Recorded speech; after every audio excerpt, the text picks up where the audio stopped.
নমস্কার বন্ধুরা, আমি পারমিতা আর আমি আবার চলে এসেছি আমার নতুন একটা দিনের সুন্দর একটা দিনলিপি নিয়ে তোমাদের সাথে কিছুক্ষণ গল্প করতে, আড্ডা দিতে। আজকে জন্মাষ্টমীর আগের দিন, অর্থাৎ বৃহস্পতিবার।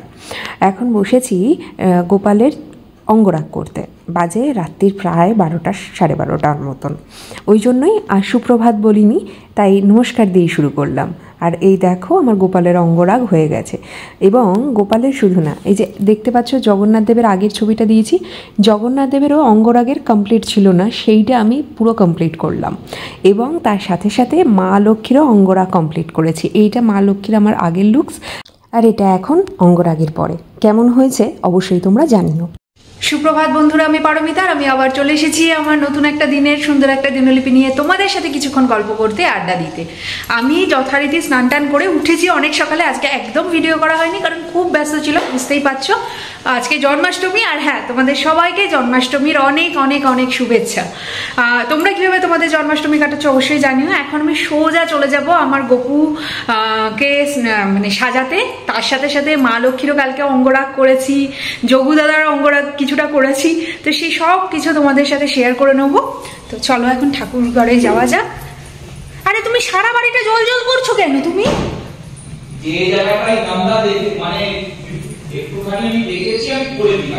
তো হ্যাঁ, যেটা বলছিলাম, সবার অঙ্গরাগ কালকে করেছি, শুধু বাকি আছে আমার মা দুর্গা আর আমার হনু দাদা। তো এদেরকে গণেশ পুজোর আগে আমি চেষ্টা করব অঙ্গরাগ করে নিতে। অ্যাকচুয়ালি না, অঙ্গরাগের সময়টা তো অনেকটা সময় লাগে।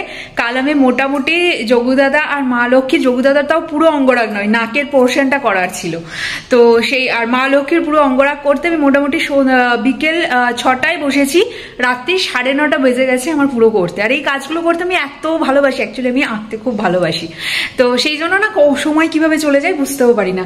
যাই হোক, এখন আর বেশি কথা বলবো না, চলো সোজা এখন ঠাকুরের কাজে লেগে পড়ি। যখন যোগু দাদাকে নিয়ে এসেছিলাম তখন আমার ওই রূপটাই পছন্দ হয়েছিল দোকানে, আমি নিজে যেচেই ওইটা নিয়েছিলাম। আর তারপরে রথের দিনের আমার ভিডিও দেখে বোন আমাকে বলে, তুই জগন্নাথ দেবের নাকটা আঁকা নেই, সেটা দেখে নিসনি? আমি বললাম, মা আমি তো বুঝতেই পারিনি যে নাক আঁকা নেই, আমার তো ওইটাই ভালো লেগেছে। তো যাই হোক, তখন বোনকে বলি যে আমি নিজেই জগন্নাথ দেবের নাকটা এঁকে দেবো। তো নাক আঁকতে গিয়ে তখন দেখি কি, আচ্ছা একটু ভুরু করি, তারপরে ওই গালের দুপাশে একটু কলকা করে দিই। তো এই করতে করতে জগন্নাথ দেবের পুরো অঙ্গরাগটা কমপ্লিট করি। তো অঙ্গরাগটা জগন্নাথ দেবের কমপ্লিট করার পর আমার এত ভালো লাগছে, তখন বুঝতে পারছি যে আগেরটা কতটা ইনকমপ্লিট ছিল আর এখন কতটা কমপ্লিট লাগছে, কতটা পরিপূর্ণ লাগছে। আর সবচেয়ে বড় কথা না, নিজের হাতে কিছু করার না আনন্দই আলাদা। আমি খুব খুশি যে আমার ওই রূপটাই পছন্দ হয়েছিল।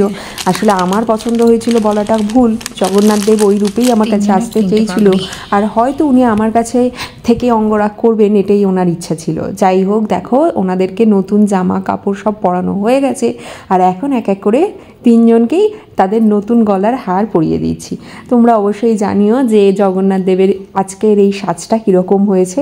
আমার তো খুব ভালো লেগেছে, আমি চোখ ফেরাতে পারছিলাম না, এবং মনে হয়েছে যে এই সাজেই জগন্নাথ দেবকে খুব কমপ্লিট লাগছে। এই যে আমাদের গোপুর পুজোর জন্য ফুল, পদ্ম, সব তুলসী পাতা সব। আর এই যে আজকে গোপুর সাজের জিনিস, গোপুর ড্রেস, গোপুর গয়না, মাসি, সব কিছু।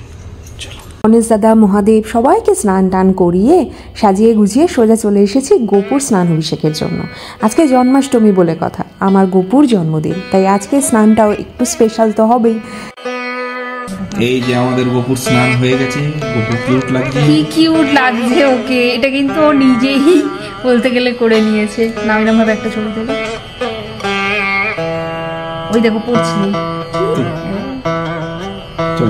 এটা শুরু করেছি। ইসকনে যেরকম ফুলের স্নান করায় না, পুষ্প স্নানটা দেখতে খুব ভাল লাগে। তো আমার মনে হয়েছিল যে তাহলে আমার মনে হওয়া মানে কি, তার মানে আমার গোপুরই মনে হওয়া।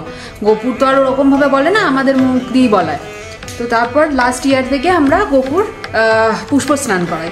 তো এবার গোপুর তো পঞ্চামৃত দিয়ে যে স্নানটা সেটা হয়ে গেছে। এবারে পঞ্চামৃত আমরা নিমাই পাঠশালার ভিডিও দেখে একদম অ্যাপ্রোপ্রিয়েট যে রেশিওতে নিয়ে পঞ্চামৃত বানানো হয়, সেই রেশিওতে নিয়ে পঞ্চামৃত আমরা বানিয়েছি। তো এখন আমরা পুষ্প স্নান করিয়ে নেবো রঘুবীর আর গোপালের দুজনের একসাথে।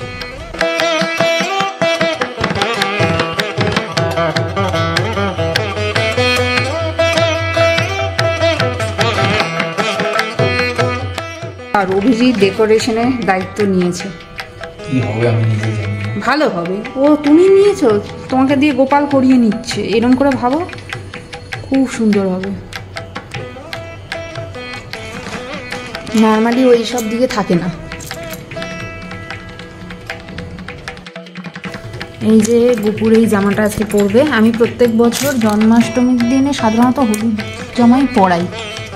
গত বছরে ও একটু অন্যরকম পরেছিল একমাত্র। এই হচ্ছে পাগড়ি, আর এই হচ্ছে ফ্রিল দেওয়া জামা।